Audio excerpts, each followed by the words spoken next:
Hi అండి అందరికీ ఈరోజు సొరకాయ అప్పాలు చేసుకుందాం. అయితే ఒక మిక్సింగ్ బౌల్ తీసుకుని 1 కప్ సొరకాయ తురుముకి 1 కప్ వరిపిండి తీసుకోవాలండి. అలాగే కొన్ని ఉల్లిపాయ ముక్కలు, కొన్ని పచ్చిమిరపకాయ ముక్కలు, అలాగే కొంచెం కొత్తిమీర, అలాగే కొద్దిగా కరివేపాకు కొత్తిమీర అనేది మన ఇష్టం, ఎంతైనా తీసుకోవచ్చు. కొద్దిగా సాల్ట్, 3 నుంచి 4 టీ స్పూన్ల వరకు నువ్వులు, పచ్చి నువ్వులు తీసుకున్నానండి. కొద్దిగా జీలకర్ర, అలాగే గంటన్నర నానబెట్టిన పచ్చిశనగపప్పును తీసుకుని ఇవన్నీ ఒకసారి మిక్స్ చేస్తూ బాగా కలుపుకుందామండి. సొరకాయ కానీ ఆనవకాయ కానీ వాటర్ కంటెంట్ వెజిటబుల్ కాబట్టి దీన్ని ప్రెస్ చేస్తూ కలుపుకోండి. అప్పటికి వాటర్ సరిపోకపోతే కొంచెం వాటర్ అనేది స్ప్రింకిల్ చేసుకుందాం. ముందరే ఎక్కువ తీసుకుంటే లాస్ట్కి వచ్చేటప్పటికి జారుడు వచ్చేస్తుంది కాబట్టి అప్పాలు సరిగ్గా రావు. సో అందుకని ఏంటంటే ముందుగా మనం వేసుకున్న అన్నిటిని ప్రెస్ చేస్తూ కలుపుకుందాం. సో బాగా మిక్స్ చేసుకోవాలండి. లాస్ట్లో మనకి ఇంకలా పొడి పొడిగా ఉన్నట్టయితే కొద్దిగా వాటర్ అనేది స్ప్రింకిల్ చేసుకుని జస్ట్ కొద్దిగా వేసుకుని బాగా మిక్స్ చేసుకుందామండి. నేను ఇప్పుడు మీకు చూపించాను కదా, నాకు ఆ వాటర్ తోటే సరిపోయింది. నేను చూపిస్తున్న కన్సిస్టెన్సీ వచ్చే వరకు మీరు అలా మిక్స్ చేస్తూనే ఉండండి. దీనికి మ్యారినేషన్ కానీ కాసేపు ఆగడం కానీ ఏం అక్కర్లేదు. సో మనం ఇలా చేసుకున్న వెంటనే ట్రై చేసేసుకోవచ్చు. సో ఇప్పుడు ఏంటంటే ఏదైనా పాలిథిన్ కవర్ కానీ ఏదైనా ఒక పేపర్ కానీ తీసుకుని దాని మీద ఒక టూ డ్రాప్స్ ఆయిల్ వేసుకున్నాక దాన్ని మనం ఆయిల్ స్ప్రెడ్ చేసుకోవాలన్నమాట. అలాగే చేతికి కూడా ఆయిల్ రాసుకోండి. అప్పుడు ఏంటంటే మీకు పర్ఫెక్ట్గా వస్తుంది. నెక్స్ట్ ఏంటంటే కవర్కి అంటుకుపోకుండా, మీ చేతికి అంటుకుపోకుండా ఉంటుంది. సో ఇప్పుడు ఒక చిన్న పిండి ముద్దను తీసుకుని చిన్న అప్పాల్లా ఒత్తుకోవాలన్నమాట అండి. ఇప్పుడు పిల్లలు ఉంటారు, వాళ్ళు మన మాట వినకపోతే ఏం చేస్తామండి, నెత్తి మీద చిన్న మొట్టిక వేస్తాం. అలాగా ఈ పిండి మీకు అంటుకుపోయినా, మీ మాట వినకపోయినా జస్ట్ చేయి తడి చేసుకుని దాని మీద అలా అద్దుకోండి, మీకు ఈజీగా వచ్చేస్తుంది. సో దాన్ని రౌండ్ షేప్లో, మరీ సన్నంగా కాదండి, మరీ లావుగా కాదండి, నేను చూపిస్తున్న షేప్ వచ్చే వరకు, థిక్నెస్ నేను చూపిస్తున్న కన్సిస్టెన్సీ వచ్చే వరకు మీరు ఒత్తుకోండి.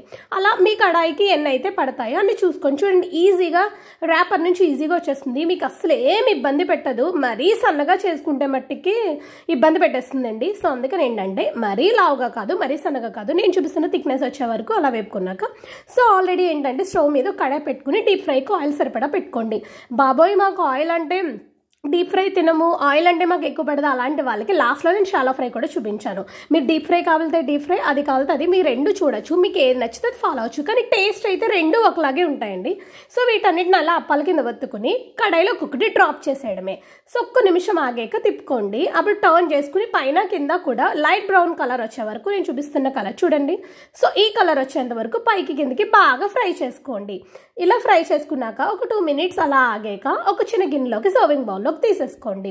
అలాగే మిగిలిన పిండి అంతా కూడా అలా పేపర్ మీద ఆయిల్ వేసుకోవడం, మన చేతికి ఆయిల్ రాసుకొని జాగ్రత్తగా తడి చేసుకుంటూ చిన్న అప్పాల కింద ఒత్తేసుకోవడమే. మీకు ఈజీగా ఉంటుందండి, ఎక్కడ కూడా మిమ్మల్ని శ్రమ పెట్టదు. మధ్యలో నువ్వులు తగులుతూ, పచ్చిశనగపప్పు తగులుతూ టేస్ట్ అయితే సూపర్ కమ్మగా ఉన్నాయండి. పిల్లలు నిజంగా ఇష్టపడతారు. ఇందులో సొరకాయ ఉందంటే మీరు చెప్పినా వాళ్ళు నమ్మరండి. అసలు ఆ టేస్ట్ అనేది ఆసమ్గా ఉంది, అంత బాగుంటుంది. సో నేనైతే ఇలా 2 కవర్స్ తీసుకున్నాను. మీరు కూడా 2 కవర్స్ మీద చేసుకుంటే మీకు ఈజీగా ఫటాఫట్ అయిపోతుంది అనమాట.